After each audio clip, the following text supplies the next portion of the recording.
All right, guys, we're going to jump back into this. Before we talk about the next colony on our list, we have been talking about quite a few people named John so far. And I want you guys to go ahead and copy this down, just as a way to help you keep track of who's who. So first off, we have John White. John White was the governor of Roanoke, and his colony disappeared like Whiteout. John Smith had to threaten people to get them to work, and then John Rolfe is mostly known for contributing tobacco to Virginia. So once you've copied this down, you're ready to talk about our next colony. So if you need to pause this, go ahead. But our next colony is Plymouth, Massachusetts. Plymouth is attempt number 3 for England to try to make an English colony. You can see they landed kind of where the arm that comes off Massachusetts hooks up and over. And Plymouth is going to be very different from Jamestown. You can see that pie chart in the top left. Jamestown was mostly adults. The children that were there made up about 4% of the people in Jamestown, and they were usually really young servants for the different gentlemen. They would be running errands and things like that. With Plymouth, it's going to be very different. They're the pie chart in the bottom right. You can see that it's almost 50-50. It's a pretty decent mix because Plymouth is going to be more families than anybody else. Before we talk about what's going on with Plymouth, we do have to kind of check out what's going on in England, because that is where their story begins. So first off, if you remember, we've talked about the Protestant Reformation with England, creating the Church of England and leaving the Catholic Church. And it's been a while since that. But there are still a couple of different types of people that aren't super happy with the direction the Church of England is being run. The King of England keeps making these certain changes to it, and there are 2 different groups of people who aren't super happy with the changes. The first are called the Puritans. These are people who want to reform the Anglican Church, which is just another name for the Church of England. They don't want to get rid of it. They think it can be fixed. They want to change it. They want to fix it. They want to purify the church. The other group of people are called the Separatists, and these are people who do not think the church can be saved. They think it's too little, too late, and they need to start completely over from scratch. And the Separatists are the people who we're really going to focus on today. We'll talk about the Puritans next time. The Separatists face a lot of persecution in England. There are people throwing things at them and spitting on them in the street, and they want to move to a place where they can practice their religion without feeling like they need to be scared. And so they first moved to the Netherlands. And the Netherlands are pretty awesome. That's where the Dutch are from. And it's here that they find that religious freedom that they were looking for. But they are still going to decide to move to the New World, which might seem kind of strange if they found exactly what they were looking for. I mean, look at it. It looks beautiful there. But there's a couple of reasons why they decide to move. First of all, it's kind of hard to find a job in the Netherlands, and therefore it's a little bit difficult to earn money for your family. So that's reason number 1. Reason number 2 is that they are afraid their children are becoming what they consider to be too Dutch. Because again, the Dutch are very tolerant. So they're very tolerant of other people's religions, but they're also very tolerant of just people in general. They're very anti-slavery. Women are allowed to vote. Women are allowed to own property. And for people coming from England, these separatists, that was just too much. And they didn't want their kids growing up believing that they wanted to move someplace where they could be kind of alone with the kids and teach them their good English values. So they start over here from England and move to the Netherlands, which is so small, my entire yellow dot right there covers it up. And after being worried their kids are becoming too Dutch, they're going to move all the way from the Netherlands all the way over to the New World. And the ship that they used to get there is probably one that you've heard of. It is the Mayflower.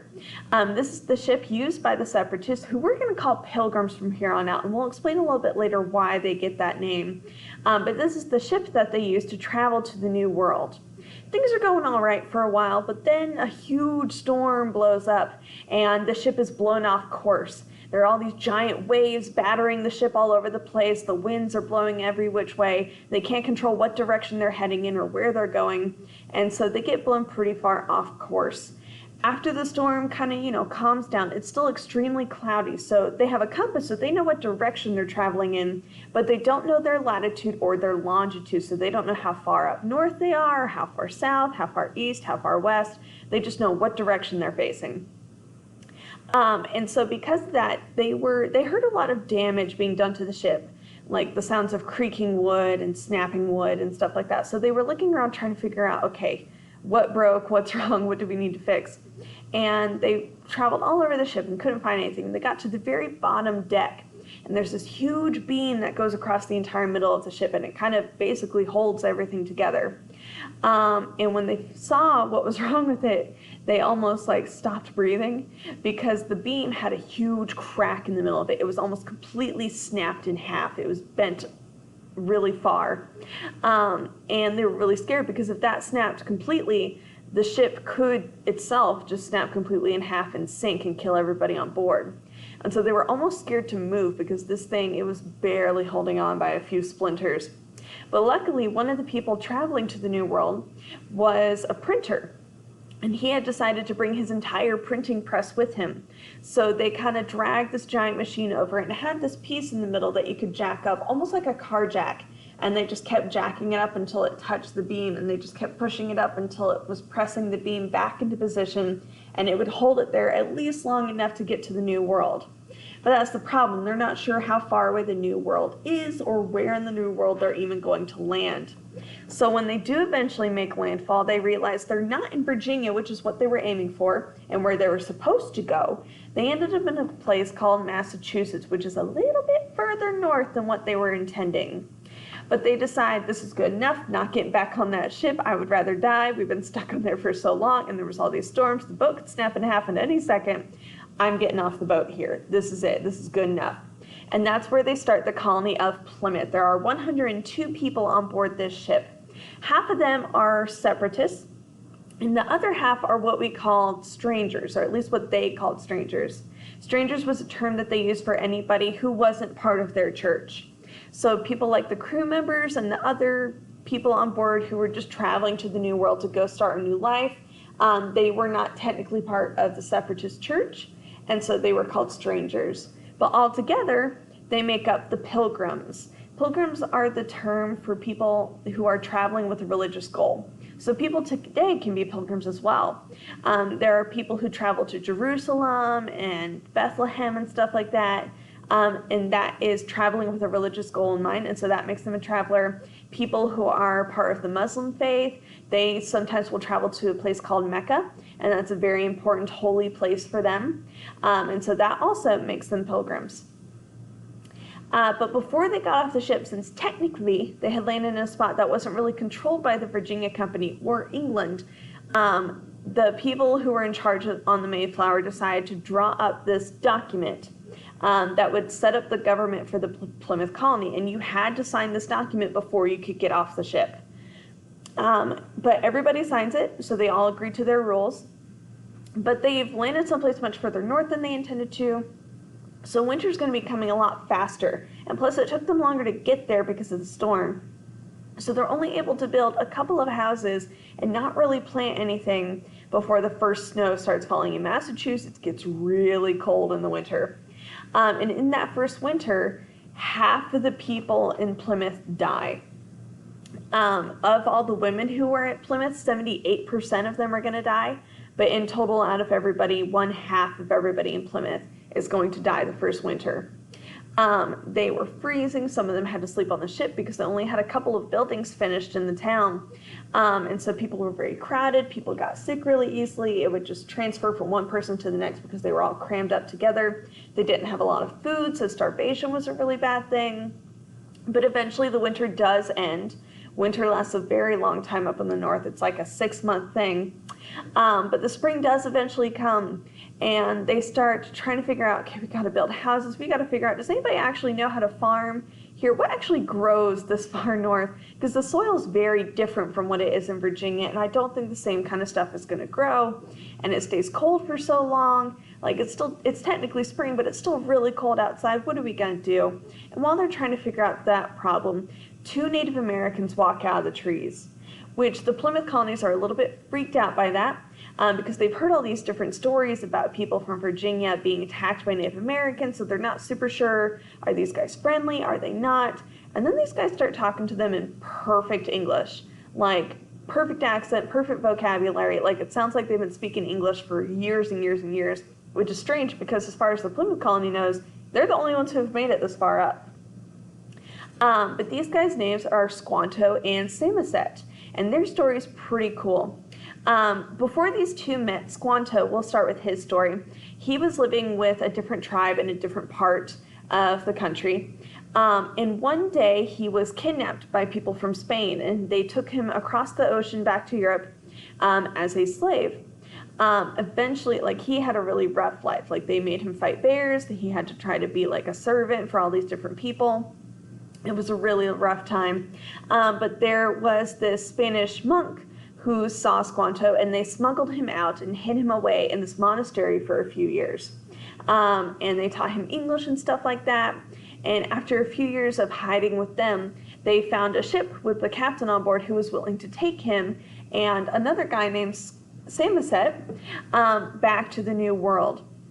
And Squanto was really excited because he was going to get to go home, he was going to see his family, and he gets back there, and everybody from his village has died of smallpox.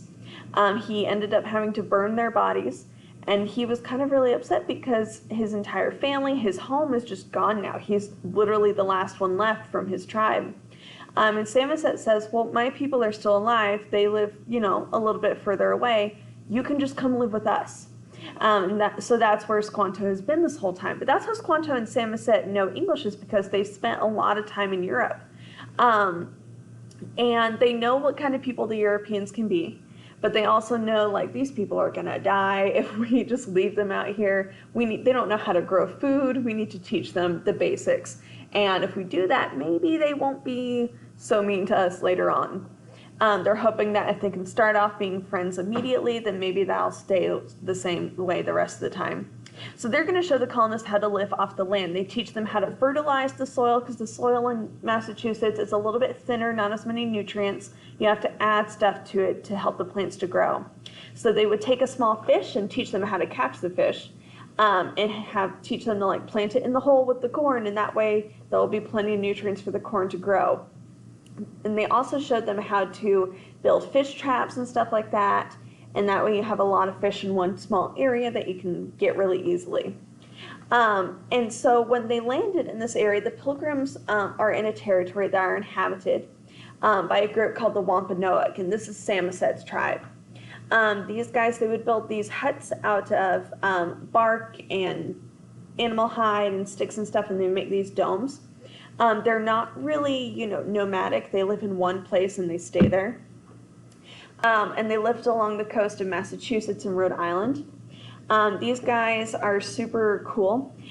They consider, like, all these different animals to be, like, spirit brothers and stuff like that. So they respect everything in the forest, and, like, they don't consider themselves to be better than any animal in the forest.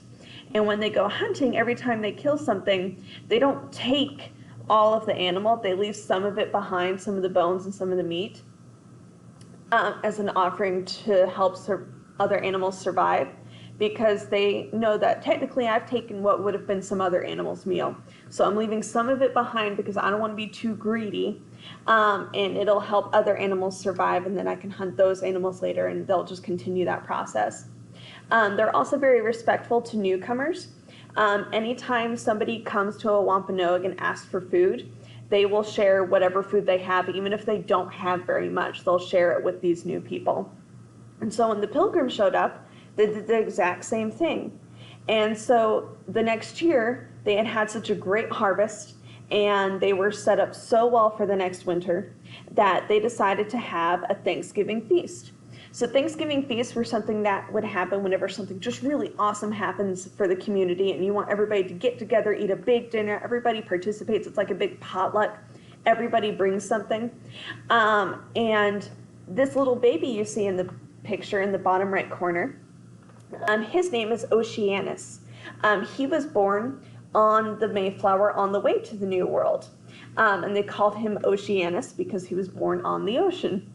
But he is probably the youngest member of the party here at the first Thanksgiving. The colonists were outnumbered by the number of Wampanoag that were invited by 2 to 1. Of the people who were from the Pilgrims, there were about 22 men, 4 women, because remember, most of them died in that first winter, and 25 kids and teenagers, as opposed to the 90 people from the Wampanoag. And even at this first Thanksgiving, you could see immediately there were some cultural differences here.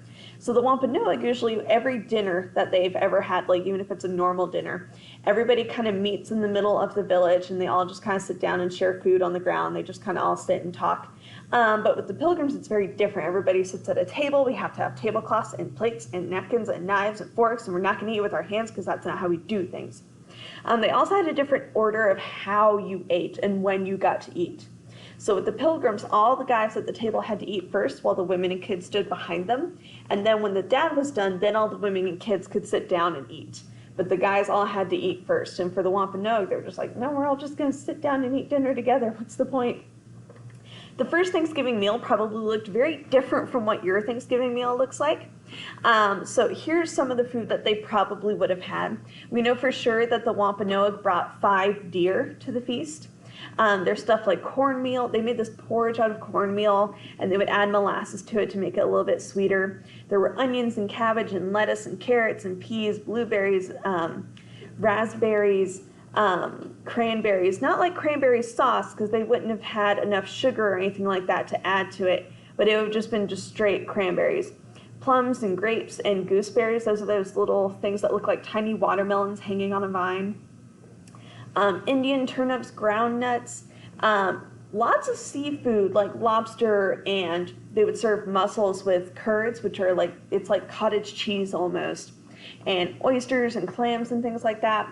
And they did technically have pumpkin pie. You can see it kind of down there in the middle. But they didn't have flour or anything else like that to make the crust with. And so what they would do is they would just take a big pumpkin and hollow it out and take all the pumpkin stuff, and then they would add molasses and stuff like that and bake it. And they would just take the entire hollowed out pumpkin with all the stuff inside and stick it in the middle of coals, and it would cook there, and then you would just eat it out of the actual pumpkin, and that was their kind of version of pumpkin pie. But yeah, there was a lot more seafood at the original Thanksgiving. They didn't have stuff like, there's no potatoes, no sweet potatoes, no turkey, none of that. And there's a quote from one of the Pilgrims about how much seafood there was here. Our bay is full of lobsters all the summer and affordeth variety of other fish. In September we can take a hogshead of eels, which means like a lot, in a night with small labor, and can dig them out of their beds all the winter. We have mussels at our doors, oysters we have none near, but we can have them brought by the Indians when we will. So the first original Thanksgiving did take place in 1621, but it was not officially proclaimed like a Thanksgiving. It was just, we're going to have a big dinner. And so that typically is the one that most people think of as being like the original Thanksgiving. And it is technically the original, but it's not the one that people celebrate today. It wasn't like officially like, we're going to do this like every year until a few years later in 1637. And this wasn't anything like our original Thanksgiving today. So the Massachusetts colony governor named John Winthrop proclaimed a Thanksgiving to celebrate the safe return of a band of heavily armed hunters, which were these colonial volunteers. And they were celebrating that all these guys came back safe from their journey to a place called Mystic, Connecticut. And at this place, they massacred 700 Pequot Indians. Like 700 men, women, and children. These guys were all murdered by the Pilgrims. And the reason why is because they had gone to the Pequot Indians and asked them, hey, we want some of this territory, will you just give it to us? And the Pequot Indians said, no. And so John Winthrop had these volunteers go out and just wipe them out so that they could take that territory. And so he proclaimed, like, we're going to celebrate Thanksgiving every year to celebrate that our guys came home safe. But it's also celebrating the murder of 700 people. As more people come to England, they're not as in dire straits as the original Pilgrims were. And so they don't really care too much about the Native Americans. They're not really friends with them. And so like people started to forget all the help that the natives had given to them when they first got there. As more people show up, there's all this mistrust between the two different groups, and the friendship slowly weakens. And then the Pilgrims, because it's very funny, because the Pilgrims left England because people were not tolerant of their beliefs. The Pilgrims are not very tolerant of other people's beliefs. We saw that when they were in the Netherlands and they decided we have to leave because I can't stand this. They are also intolerant to the Native Americans' beliefs. They start telling them that their religion and their customs are wrong, not just like weird, like they tell them this is wrong, you can't do this anymore. And they start showing this intolerance towards the natives that's very similar to the intolerance that was shown toward them when they were back in Europe. And so over time, the Native Americans didn't really want anything to do with the Pilgrims, if this is going to be the way they behaved. And the relationship further deteriorated, and within just a few years, the kids of the people who ate together at the first Thanksgiving were killing each other in what was known as King Philip's War. This is a war between the British and the Native Americans of this area. Fast forward to today, Plymouth Rock, the town, has a Thanksgiving ceremony every year as a remembrance of the first Thanksgiving. There are still people from the Wampanoag tribe living in Massachusetts. And in 1970, they asked one of them to speak at their ceremony because this was going to be the 350th anniversary of the Pilgrims' arrival. And so I want to read to you part of what he said. Today is a time for celebrating for you, a time of looking back to the first days of white people in America. But it is not a time of celebrating for me. It is with a heavy heart that I look back upon what happened to my people. When the Pilgrims arrived, we, the Wampanoags, welcomed them with open arms, little knowing that it was the beginning of the end, that before 50 years were to pass, the Wampanoag would no longer be a tribe, that we and other Indians living near the settlers would be killed by their guns or dead from diseases that we caught from them. Let us always remember the Indian is and was just as human as the white people. Although our way of life is almost gone, we, the Wampanoags, still walk the lands of Massachusetts. But what has happened cannot be changed. But today we work toward a better America, a more Indian America, where people and nature are once again important.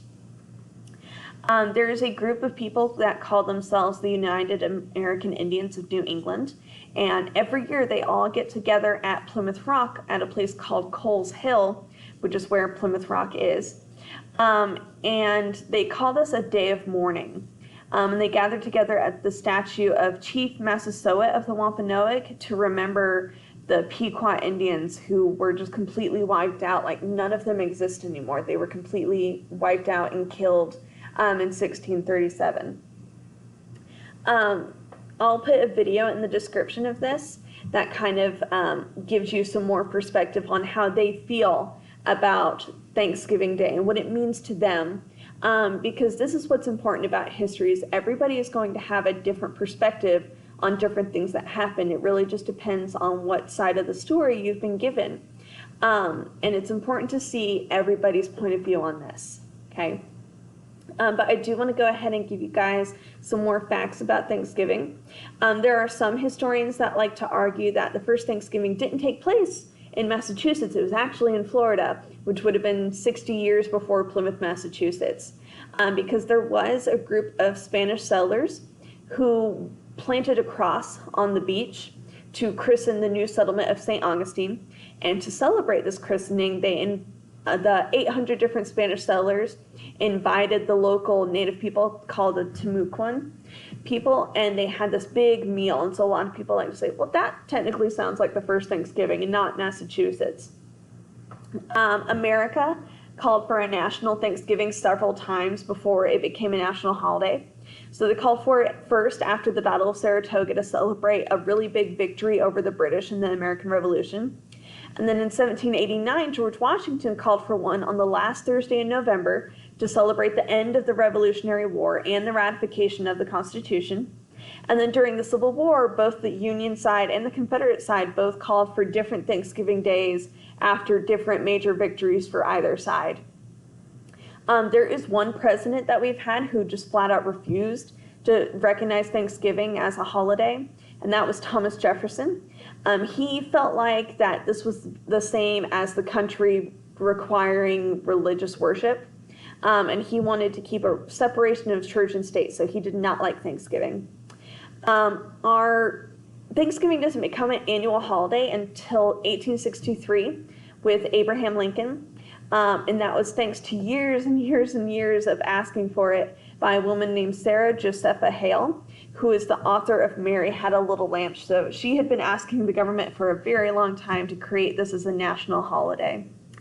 But that is it. I'll add another little video after the CNN video about Thanksgiving and different people's perspective on it, just as a fun little music video for you guys to watch. But that's all for Plymouth. Make sure you guys are doing your early English colonies box review, because the test for that will be next week. And make sure you, if you have not yet, you finish your essay and outline for the DBQ, because that is due this Friday. Okay, so if you have any questions, please let me know.